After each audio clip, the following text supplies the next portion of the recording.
Okay guys, how's it going? Okay guys, how's it going?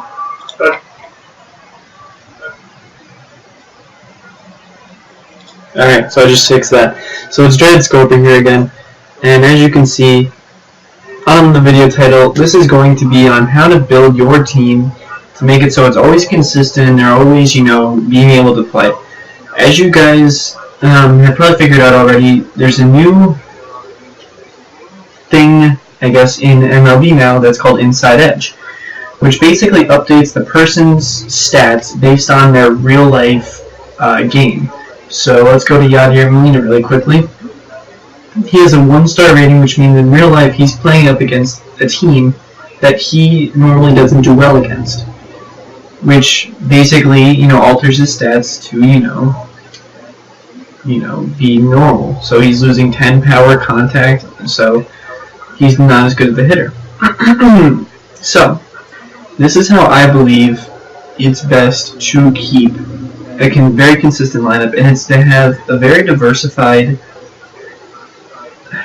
amount of people. What I mean by that, guys, is don't just have, one gold player and then have, a ton of bronze players.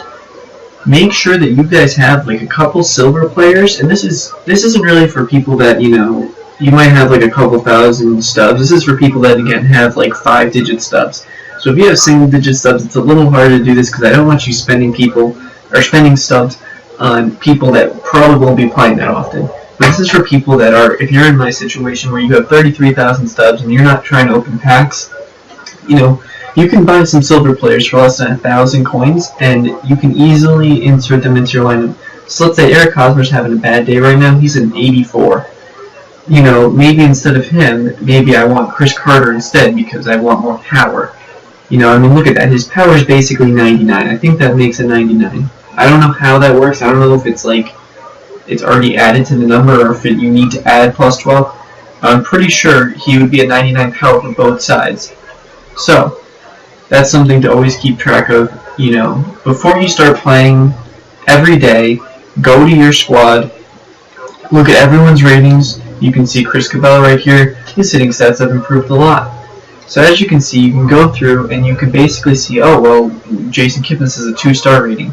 Maybe someone else on your lineup, again, these are all bad examples, maybe someone else on your lineup, has, a 5-star rating. Maybe Brandon Phillips has a 5-star rating that day, and all of his stats go up. So make sure you keep track of that stuff, and this is, again, for people that have more stubs and that can spend more money on people because these are going to be people that you don't ever play with. But maybe, Andrelton Simmons, maybe your starting player is having a bad day. Maybe he's got a 1-star rating. And that's going to happen sometimes.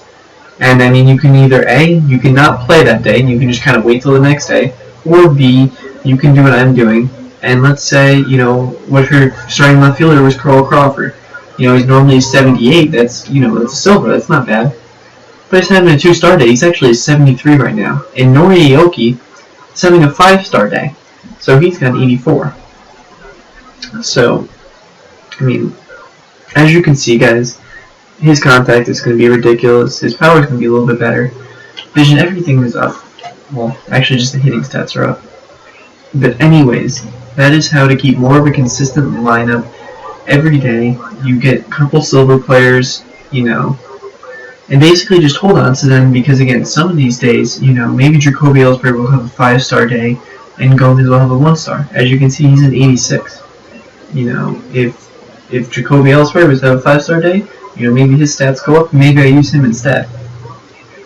So it's something to think about. It also keeps your lineup, it also helps you with missions too. Because when you think about it, some of these missions you need, I'm not going to look at those are a little bit different, but you need to play a certain amount of innings with each team to get these rewards. So basically, you want to keep a diversified lineup so that you're not just playing with the same people every time, because that allows you to get these guys a lot faster, and that allows you to basically, get your team better. So anyways,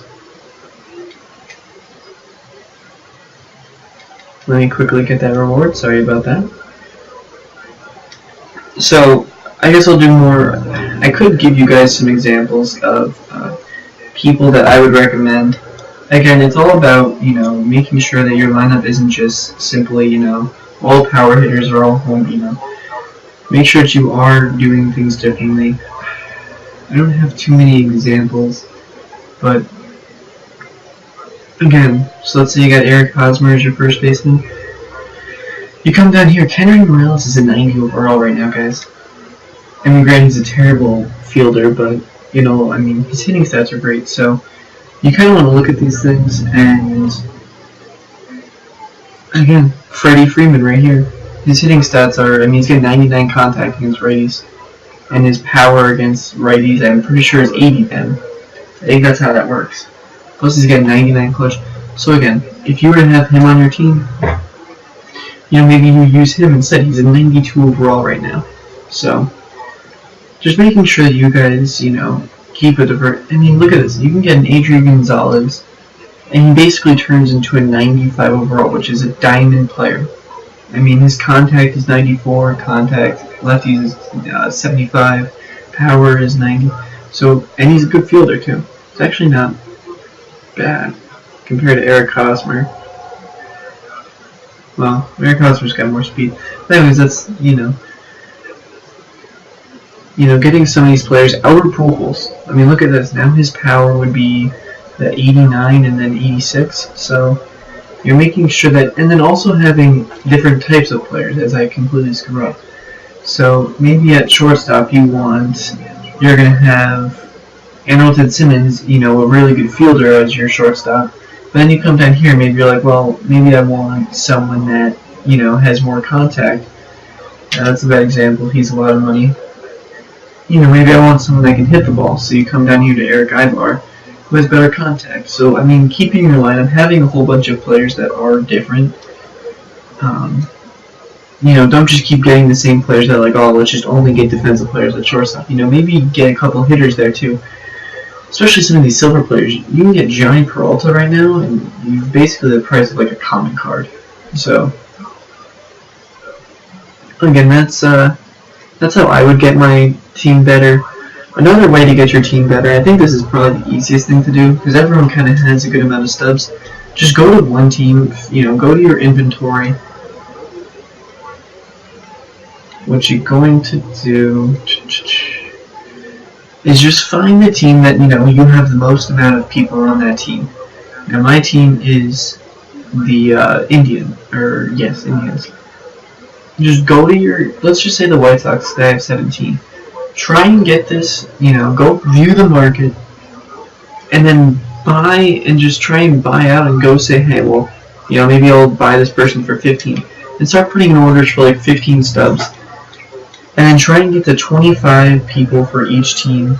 This will allow you to get 2 missions, and that will allow you to get some of these guys. So I would have gotten an 82 Chris Sale, which isn't bad, and you would get some XP and some stubs for that. So, but the main thing to do, again, guys, is make sure that you keep a diversified lineup, and that you guys, I must have just got him then. That you guys don't just stick to, oh, I'm only going to have one first baseman, because, that first baseman might have a bad day, and you don't want to be stuck with someone that's oh, well, now he's a 90 overall instead of a 99. So it's you got to keep that in mind when you're getting some of these players, because they're not always going to be a 90 whatever overall. As you can see, Manny Machado right now is a 99 overall. Amazing stats overall. He's just a complete player, so 5-tool, very good player. But other than that, guys, that's going to probably be it for this video. It's going to be a short one.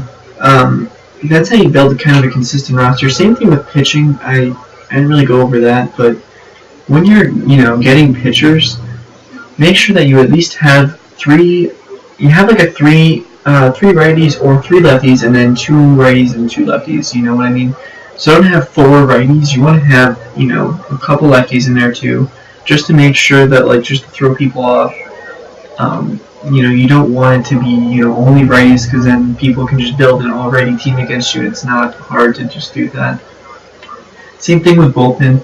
Make sure you have an even number of left-handed pitchers as you do right-handed. I got 4 right-handed and 3 left-handed, so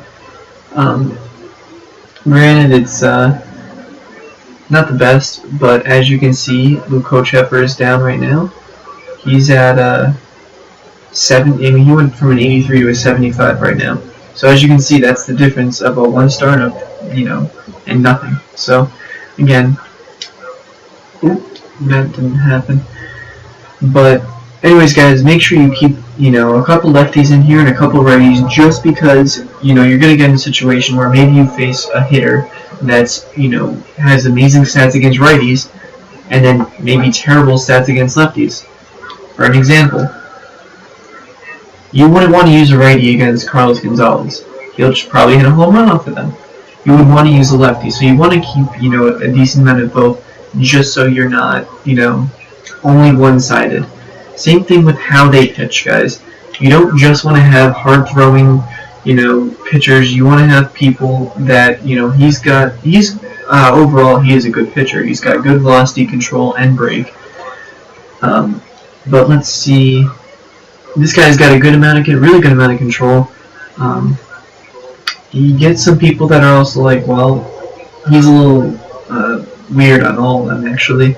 I'm probably going to get rid of him, actually. He's probably like my next guy to get rid of. He's a bad example. Have some people that are good at the per nines. Granted, Mark Melanson's break and velocity isn't very great, but his nines are great. Mike Dunn. He's got a good amount of velocity. His fastball is like a 97 something. Come up to some of these guys, 99 break. I just like the Mike Dunn, so don't look at him. 99 break. So maybe, the next person that I get, I'm the 99 velocity. Maybe the next person I get is another velocity guy. And I replace this guy. So anyways, just making sure that, especially with your pitchers, because you don't want to have just all the same pitchers being all right-handed, hard-throwing pitchers. It's not a good strategy, guys, because, the moment someone figures out that's all you're doing, they just gotta throw in, like, cargo, and you're going to give up a couple hits, and it's not going to be good. So make sure your lineup and bullpen is diversified. And when you warm up your relief pitchers, don't warm up 2 right-handed pitchers at the same time. Warm up a lefty and a righty at the same time. That way you can kind of choose, which way you want to go. So always be aware of that too. And then, as you guys can see right now, I mean, Josh Reddick is in a 79 overall, but he goes up to an 87. And I mean, as you can see, his stats are really nice. Granted, it's not a Carlos Gonzalez, but let's say if Carco's got a 1-star rating, he goes down to 82 or something. Well, maybe I play Josh Reddick that day, and it's more fun to play with random people, and that's kind of hopefully what you guys get from this. Just making sure that you're not always playing the same team every single day. I'm doing that right now because I don't have too many great backups, and my starters always seem to do well. And if Elvis Andrus was like a 5-star ring today, he'd be playing. But as you can see, I don't have the best backups. But that is how you would keep a consistent lineup. The reason I do have Eric Hosmer is because of the fielding stats. It's not so much hitting. And as you guys have seen in other videos, as you can see in my lineup, he is no longer batting third. I have that 94 Matt Holliday there. But Chris Carter would have been a great 4-hitter, but his fielding stats don't match up with mine. So I'm keeping him for now. I might actually sell him, but we'll see how that goes. Anyways, I hope you guys enjoy this video. I hope this actually helps you guys, making sure that your team is, maybe I play Kyle Schwarber. Well, his fielding is absolutely horrendous, but he's a great hitter. So I don't know, maybe that's something I do today. Maybe I play Kyle Schwarber instead. Anyways, I hope you guys enjoyed this video. Let me know how you guys, what you guys think of the video, what you guys think, if you guys think I'm right, if you guys think that, getting a couple silvers at each position is good, because as you can see, Kyle Schwarber went up to an 85 overall. And granted, I'm probably going to sell both of them because I don't need a strong hitting catcher. But, maybe I get, a couple good defensive catchers instead. As you can see, if Deanna Navarro was had a 5-star rating today, maybe he goes up to, an 87. And then I use Gianna Navarro instead of Molina today. He's got decent fielding stats, so, make sure that you have a couple people at each position that could, you can put in there at any time because you never know when you're going to need to use them. So I hope you guys enjoy this video. I hope this really helps you guys with diversifying your teams and really just becoming better. Anyways, I guess I will see you guys in the next video.